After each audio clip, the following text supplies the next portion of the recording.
জয় নিতাই, জয় গৌর, জয় জয় শ্রী রাধেশ্যাম। তোমরা সবাই কেমন আছো? আশা করছি ভালো আছো, আর আমরাও খুব ভালো আছি। তো সেই দিন আমাদের একটা রান্না ছিল নবদ্বীপ ধামে, আর এখানে মৃণাল ভোরবেলা উঠে উনুন পুজো করে নিয়ে সবার প্রথমে আগে পায়েসটা বসিয়ে নিল, কারণ পায়েসটা হচ্ছে সব থেকে একটা বড় কাজ। ওইটা সেরে ফেলা মানে আমাদের অনেকটা কাজ এগিয়ে যাওয়া।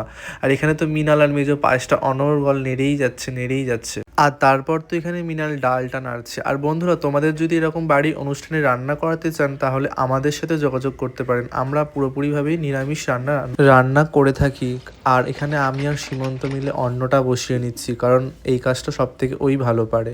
তো বন্ধুরা, আপনাদের যদি এরকম রান্না করানোর ইচ্ছা থাকে অতি অবশ্যই আমাদের সাথে যোগাযোগ করুন। আমরা 1000, 500 এবং আপনাদের পছন্দ মতো আপনারা যেরকমটা চান এইভাবেই আমরা রান্নার কাজ করে থাকি। এর এদিকে তো বিশাল ঠাকুরের শৃঙ্গার করছে, কারণ আজকে অনেক ভক্তরা আসবে। ভগবানকে একটু সুন্দর করে শৃঙ্গার না করলেই নয়। আজকে তোমরা কমেন্টে জানাও ভগবানকে আজকে কিরকম লাগছে। আর তারপর প্রসাদ পেয়ে নিয়ে আমরা চলে গেলাম মায়াপুরের ওই পারে সৌরভগঞ্জ ঘাটে। সেখানে আজকে গুরুদেবের পাঠ কীর্তন ছিল, তো আমরা সবাই মিলে গুরুদেবের পাঠ কীর্তন শ্রবণ করছি। কৃষ্ণ কৃষ্ণ কৃষ্ণ হরে হরে হরে রাম হরে রাম রাম রাম হরে হরে হরে কৃষ্ণ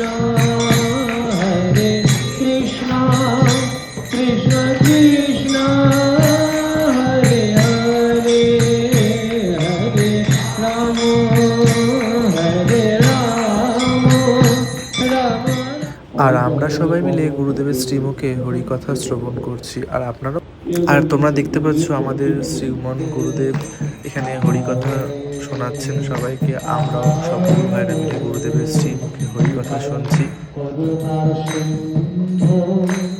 আর এখানকার মন্দিরের এক মহারাজজি, উনি একটি পদ শোনাচ্ছিলেন আমাদেরকে গুরুদেবের অনুরোধে, আর আমরা সেটা সবাই মন দিয়ে শুনছিলাম।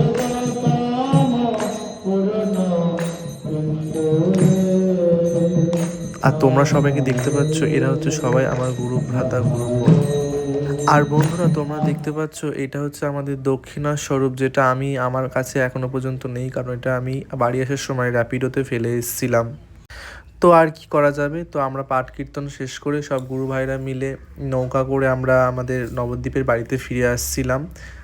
আর তারপর রাত্রেবেলা মহাপ্রভুকে দেখার জন্য আমরা সবাই মহাপ্রভুর পাড়ায় গেছিলাম। ধামেশ্বর মহাপ্রভুকে দেখতে গিয়ে পাশেই কাঁসার দোকানে একটি থালাটা দেখছিলাম, আমার খুব পছন্দ ছিল ভগবানের ভোগ লাগানোর জন্য।